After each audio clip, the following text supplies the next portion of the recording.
নমস্কার, আমার এই ছোট্ট চ্যানেলে আপনাদের সবাইকে স্বাগতম। আজ আমি আপনাদের বানিয়ে দেখাবো সাবুদানার পকোড়া। তো সাবুদানার পকোড়া বানানোর জন্য দেখতে পাচ্ছেন আমি একটা বাটির মধ্যে কিছু সাবুদানা নিয়েছি। আর বন্ধুরা, এখানে কিন্তু আমি বড় যে সাবুদানাগুলো হয় সেইগুলো নিয়েছি। তার কারণ হচ্ছে বড় দানার সাবু দিয়ে যদি পকোড়া বানানো যায় তাহলে দেখতে ভালো লাগে। এখন আমি এই সাবুদানাগুলো একটা মিক্সিং বলে দিয়ে দিচ্ছি। এবারে এর মধ্যে জল দিয়ে এই সাবুদানাগুলো 2 থেকে 3 বার ভালো করে ধুয়ে নেব। দেখুন, জল বদলে বদলে এই সাবুদানাগুলো আমি 3 বার ভালো করে ধুয়ে নিয়েছি। এখন এর মধ্যে অল্প একটু জল দিয়ে এই সাবুদানাগুলো আমি 10 থেকে 15 মিনিট ভিজিয়ে রাখবো। তবে বন্ধুরা, খুব একটা বেশি কিন্তু এর মধ্যে জল দেওয়া যাবে না, খুবই সামান্য পরিমাণে একটু জল, এই দেখুন একটুখানি জল দিয়ে ভিজিয়ে রাখতে হবে। এবারে একটা ঢাকা দিয়ে 15 মিনিটের জন্য রেখে দিচ্ছি। 15 মিনিট পর ঢাকাটা আমি তুলে নিচ্ছি। আর দেখুন, সাবুদানাগুলো ভিজে কিন্তু ফুলে ফুলে আরও বেশি হয়ে গেছে, আর অনেকটা বড় বড় হয়ে গেছে। আর একটা সাবুদানা আপনাদের দেখিয়ে দিচ্ছি কত সুন্দর নরম হয়েছে। দেখুন, একদম কিন্তু নরম হয়ে গেছে। আপনাদের হাতে যদি সময় থাকে তাহলে 15 মিনিটের বেশিও রাখতে পারেন, অসুবিধা নেই।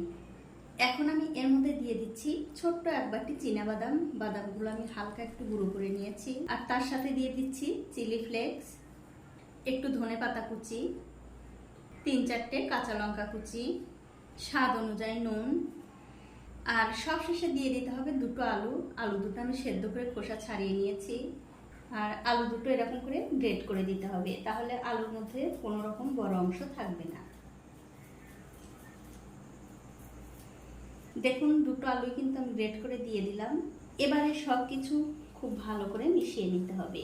আর বন্ধুরা, এই রেসিপিটা আপনারা কিন্তু যে কোনো নিরামিষ দিনে খেতে পারেন, আবার যে কোনো উপোসের দিনেও বানিয়ে খেতে পারেন, একাদশীতে খেতে পারেন। খেতে কিন্তু দুর্দান্ত হয় আর খুবই পুষ্টিকর এই খাবারটা।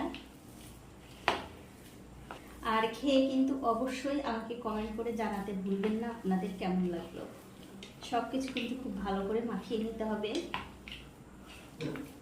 আর বন্ধুরা, এই সাবুদানাগুলো মাখাতে কিন্তু কোনো রকমের ময়দা কিংবা আটা লাগবে না। এই সাবুদানা আর আলু দিয়ে মাখালে কিন্তু হয়ে যাবে। দেখুন, সব কিছু কিন্তু আমি খুব ভালো করে মাখিয়ে নিলাম। এখন আমি এখান থেকে অল্প অল্প করে মিশ্রণ নিয়ে হাত দিয়ে এরকম করে একটু গোল করে নেব। গোল করে তারপরে ঠিক এরকম করে একটু চ্যাপ্টা করে নিতে হবে, তাহলে এই বড়াগুলো দেখতে ভালো লাগবে। দেখুন, ঠিক এরকম এটা কিন্তু হয়ে গেছে। এটা আমি অন্য একটা প্লেটে রেখে দিচ্ছি। আর এই একই রকম করে সবগুলোই বানিয়ে নিতে হবে। দেখুন, সবগুলো পকোড়াই কিন্তু আমি বানিয়ে নিয়েছি। এখন এই পকোড়াগুলো ভেজে নেব। তার জন্য দেখতে পাচ্ছেন ফ্রাইং প্যানে আমি বেশ কিছুটা তেল গরম করতে দিয়েছি।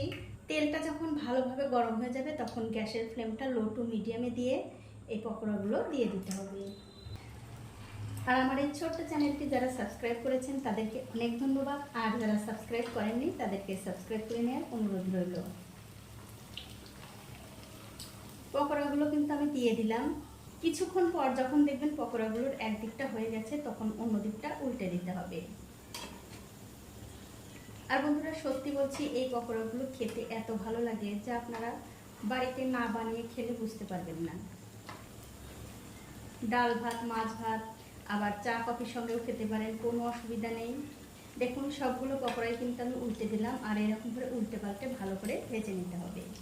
দেখুন, গ্যাসের ফ্লেমটা লো টু মিডিয়ামে রেখে এই পকোড়াগুলো কিন্তু আমি উল্টে পাল্টে খুব ভালো করে ভেজে নিয়েছি। আর দেখতেই পাচ্ছেন বন্ধুরা, পকোড়াগুলো কিন্তু ফুলে ফুলে কত সুন্দর বড় বড় হয়ে গেছে। আর এগুলো কিন্তু দেখেই বুঝতে পারছেন খেতে কত ভালো লাগবে। এই পকোড়াগুলো কিন্তু ভাজা হয়ে গেছে।